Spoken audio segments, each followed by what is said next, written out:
اللہ جب تمہارے حصے میں انتظار لکھتا ہے تو تمہارے حصے میں اس انتظار کا کوئی نہ کوئی صلہ بھی لکھتا ہے۔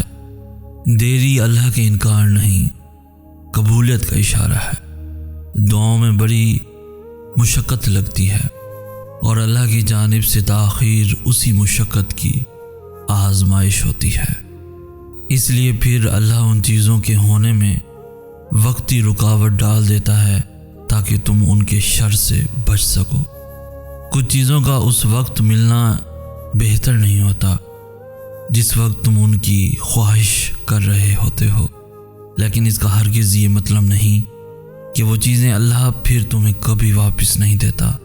پھر تم ان چیزوں کو مانگتے ہوئے رکتے نہیں ہو، پھر تم سجدے کرتے ہوئے تھکتے نہیں ہو۔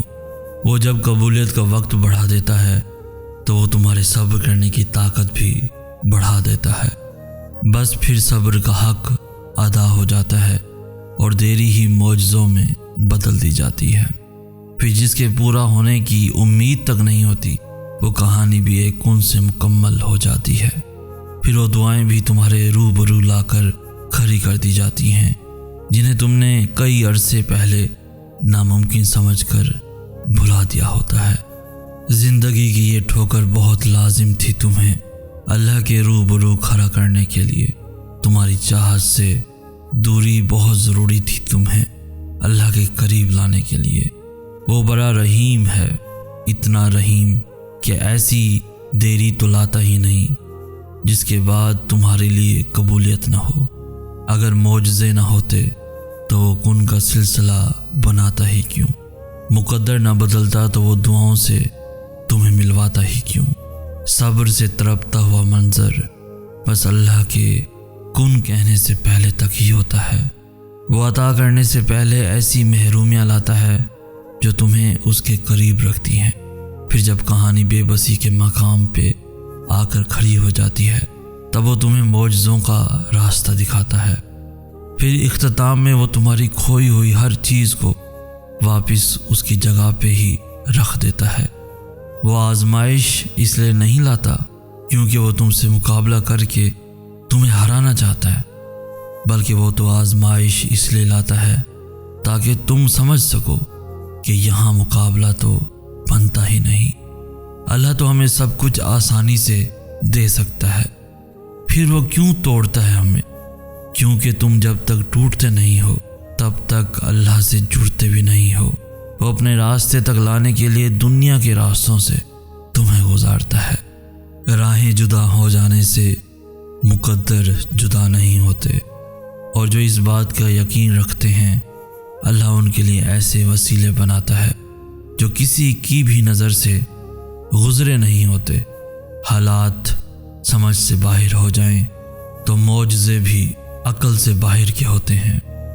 دعا کی شدتیں بڑھ جائیں تو جان لو کہ اب وہ ہونے والا ہے جو معجزوں سے بھی کہیں آگے کا مرحلہ ہے۔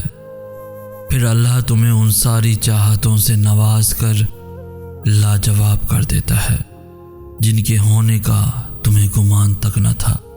پھر آزمائش کی گرہ کھول دی جاتی ہے اور دل تڑپنا چھوڑ دیتا ہے کیونکہ وہ چاہتا ہے کہ تم خود اس کے چھپائے ہوئے معجزوں تک آؤ۔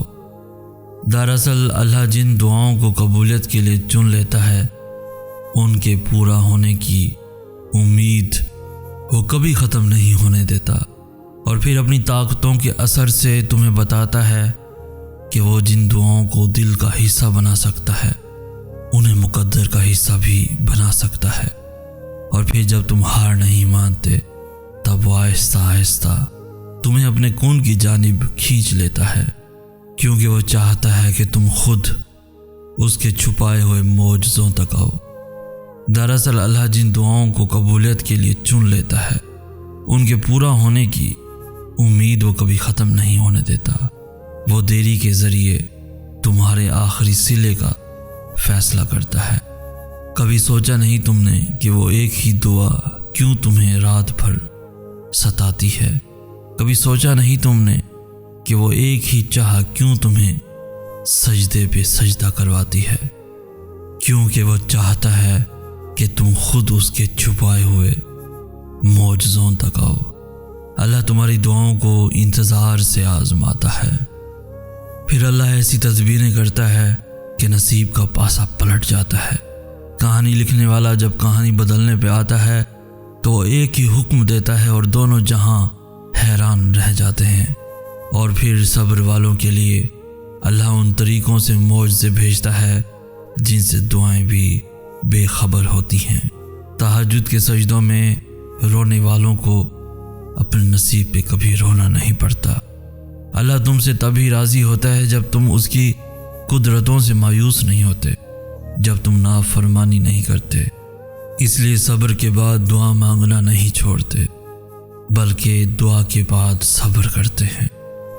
صبر تو وہ ہے جب تم سامنے والے منظر کو دیکھنے کے بعد بھی اللہ سے مدد کی امید رکھتے ہو، اس کے سامنے گر گراتے ہو، پھر وہ حالات ایسے بنا دیتا ہے کہ تمہارے پاس صبر اور انتظار کے سوا کوئی راستہ نہیں بچتا۔ اور صبر کا مطلب ہرگز یہ نہیں کہ تم رو نہیں سکتے یا پھر تم دعا نہیں مانگ سکتے۔ صبر کے آنسو ہی تو ہیں جو اللہ کو منا لیتے ہیں، تمہاری طرف ہی تو ہے جو عرش سے اسباب پیدا کرتی ہے۔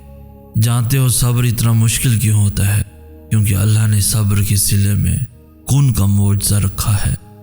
اللہ تمہیں تھکاتا ہی تب ہے جب اس کے کام کرنے کی باری آ جاتی ہے۔ فوراً نہ ملنے پہ بے یقین کیوں ہو جاتے ہو؟ تم تو اس کا تصور بھی نہیں کر سکتے جو اکیلا تمہارا اللہ کر سکتا ہے۔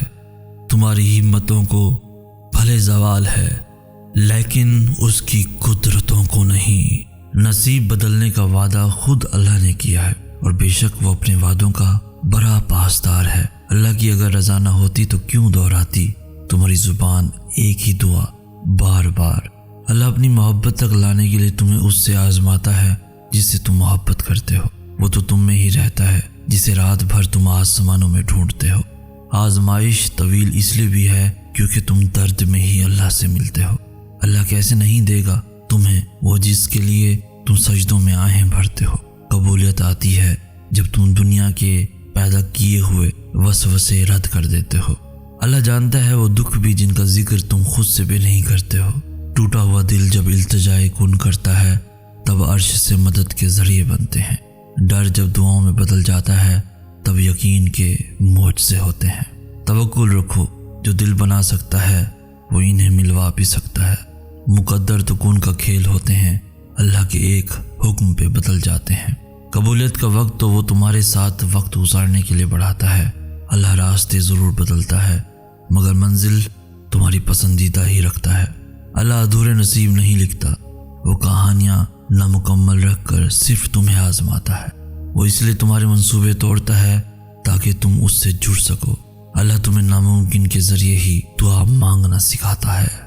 اللہ لوٹا دے گا تمہیں ہر وہ کھوئی ہوئی چیز جسے وقت تہجد تمہاری نگاہ ڈھونڈتی ہے۔ اللہ بدل دیتا ہے حالات، کوئی بھی آزمائش ہمیشہ نہیں رہتی۔ دوران سجدہ طرف کر اللہ کو لگائی جانے والی آواز قبولیت جتنا اثر رکھتی ہے۔ ٹوٹے ہوئے دل سے نکلنے والی دعا نصیب بدلنے کی طاقت رکھتی ہے۔ اللہ بدل دیتا ہے حالات، کوئی بھی آزمائش ہمیشہ نہیں رہتی۔ طرف جب آمین کہتی ہے تب معجزوں کا خالق کن فرما دیتا ہے۔